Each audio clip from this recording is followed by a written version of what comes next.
ராதா, இன்னைக்கு கிருஷ்ண ஜெயந்தி ஞாபகம் இருக்கா உனக்கு? இல்லையா? எங்க அம்மா சீதா வீட்டுக்கு போனதுனால நீ அலட்சியமா இருக்கியா? இன்னும் எங்க அம்மா இருந்தா எப்பயோ படைச்சிருப்பாங்க.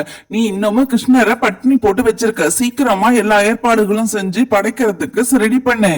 ஏங்க, நான் காலையில இருந்து எல்லா வேலையும் செஞ்சுக்கிட்டு தான் இருக்கேன். நான் எதுவுமே செய்யாத மாதிரி பேசுறீங்க. சரி, பப்புவும் சுபுவும் எப்பவே விளையாட போனாங்க, இன்னமும் காணல. அவங்கள போய் கூட்டிட்டு வாங்க. அம்மா, நீங்க என்ன தேட போறீங்கன்னு சொல்லிட்டு தான் நான் சீக்கிரமா வந்துட்டேன். எங்க ஃப்ரெண்ட்ஸ் கூட வெளியில ஜாலியா விளையாடு. அம்மா, எல்லாரும் நிறைய பேரு கிருஷ்ணர் வேஷம் போட்டிருக்காங்கம்மா. எனக்கு ஏன் நீங்க போடவே இல்லை? பப்பு, நான் அதெல்லாம் உனக்கு சின்ன வயசுல போட்டேன்டா. இப்ப வேலை கரெக்டா இருந்துச்சா, அதான் போடல. சரி, நம்ம படிச்சு முடிச்ச பிறகு வேணா உனக்கு நான் அந்த வேஷம் எல்லாம் போட்டு விடுறேன். அம்மா, பப்புக்கு மட்டும்தான் போட்டு விடுவீங்களா?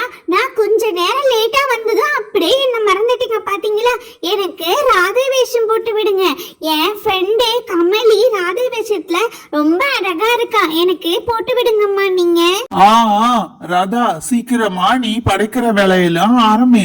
அப்பதான் பசங்களுக்கு நேரத்தோட போட்டு விடலாம். இதுவே மணி சாயந்தரம் 6 ஆயிடுச்சு.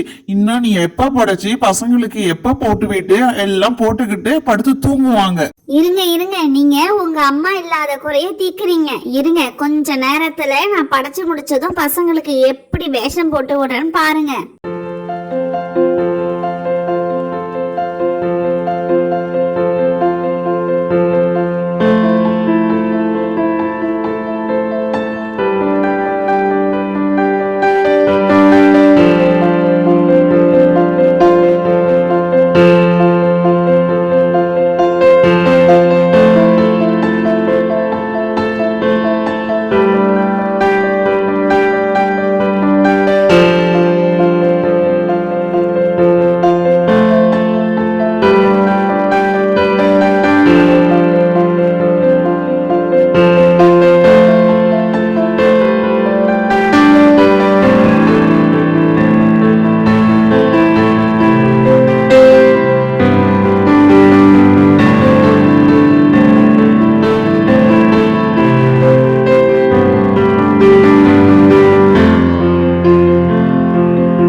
வீடியோ பிடிச்சிருந்தா பப்பு டைனி ஸ்டோரிக்கு லைக், ஷேர், சப்ஸ்கிரைப் செய்யுங்க.